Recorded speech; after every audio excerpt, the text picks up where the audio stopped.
Hey, TMFG community, Carlo Cansino here with John Iaconetti. And in today's episode, we will be discussing young Canadians and the real estate market. So if you do like our content, please do subscribe to our YouTube channel, give us a like, or give us a comment.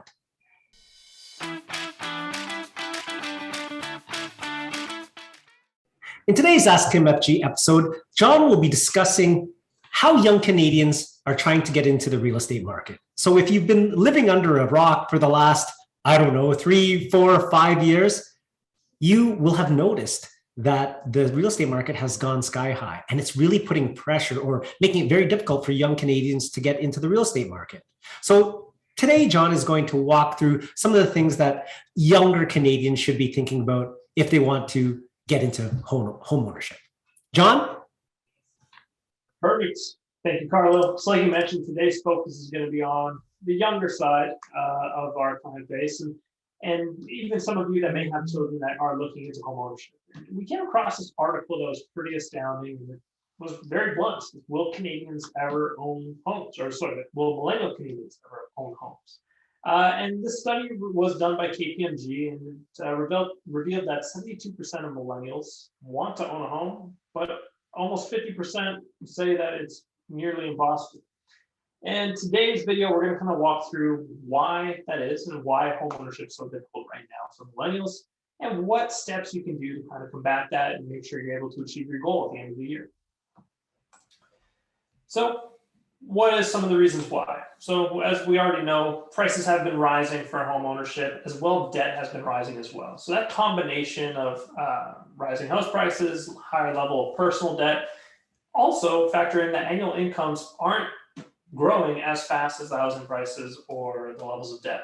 So that has been impacting today's generation much more so than your parents' generation and impacting that dream of owning a home.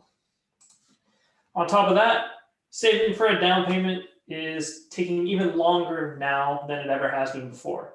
So saving for a down payment takes about, on average, 13 years to get that 20%, as compared to just 5 years in 1976. So that right there is a pretty long period of time, considering that people probably start working a full-time job right after university, sometime around early 20s, bringing you into your mid-30s by the time you have that 20% down. So it's pretty drastic, that change in how that's impacting the market today. As well, millennials are in much more debt than any other generation. A lot of that has to do with school. So school has gotten more and more expensive. It's almost become a necessity now to even have an undergraduate degree. So young millennials now stand at about 216% of debt to income ratio. That's much higher than Gen Xers at about 125% and 80% for baby boomers at the same age. So that is a pretty drastic change there. Debt to income ratio is a pretty key indicator in determining home ownership or the affordability of a home. So pretty staggering information there. But what can we do? Well, we come up with strategies at the end of the day. So some of you may be living with parents, some of you may be living with roommates, maybe sharing costs with a significant other. Our focus here is on how to budget for those remaining outside of your necessary costs, the remaining cash flow, and where that money should be going. So it probably isn't too much of a surprise. Paying down debt as fast as possible will be a huge impact on your mortgage affordability. So if you have student loans and you want to apply for a mortgage, they're going to look at your existing debts and your monthly debt payments. And if you already have a lot of debt, they're not going to make you more eligible for debt. They're going to want you to get rid of that debt first before you take on the debt of a mortgage. So paying down debt is going to be very important. Also saving and investing your money. So not only saving, but you have to invest it also. And that's one thing that we noticed as advisors. People will be putting money to your RSP or to a tax-free savings account, but it's not growing. It's not actually invested in the market. So generally, rule of thumb for us is about 10 to 20% of your gross income. If you're currently living with family, you should be able to save much more than that as well. The accounts you should be focusing on: RSPs up to $35,000 can be used for a home purchase. Tax-free savings accounts, whatever you got in there, you can withdraw and use that towards a home purchase. There's no restrictions on that. And just recently, the Liberal government proposed a first-time home buyer savings account which says about $40,000 of that money can be used towards a first-time home purchase. That account has officially been implemented, but it's something to keep your eye on going forward into 2022. Another excellent way, buy pre-construction. It's a great way to get into the market. It really spreads out your deposit structure over a long period of time, and that can help you make the necessary down payments while still either paying your current bills now or accumulating your savings over time. It helps you get your foot into the market, so once a property is purchased, you're now involved in the fluctuations of the market. I say fluctuations, it feels like it's just been going up and up for the past 5 or 6 years, but once you get your foot in the door, your property will then also be going up and down with the fluctuations in the market. If you're currently renting and have no intention to buy a home, then saving should be just as much of a priority. A lot of retirees have the value of their home to fall back on in retirement.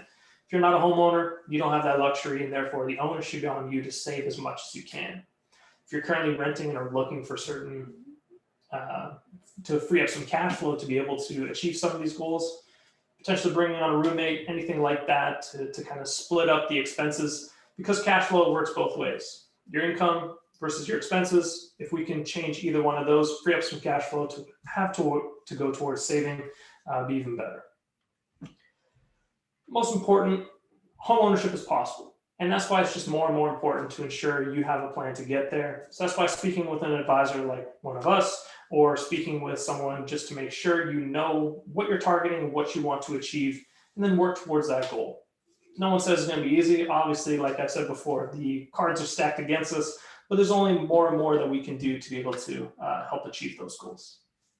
John, thanks again for walking through that. To all the young Canadians out there, although it does seem so unattainable to get into the real estate market, there are things that you can do. Again, we don't have any control over what's happening in real estate prices, but do the things that you can control. And John mentioned them earlier. Save and invest your money, pay down your debt, take advantage of the government incentives. Those are all provided to you to put you in a better position to get into the real estate market, even though it seems so far away. It is possible, and you'll get there. That's another episode of Ask TMFG. We'll be back next week with another episode. Again, please do subscribe to our channel. We love to do these videos for you. We want to get some feedback too. We want to do some additional videos for you, new topics. So please do give us the feedback, give us the comments. And if you're so inclined, give us a like. Until next time, I'm Carlo Cansino. I'm Iaconetti. And this has been Ask TMFG.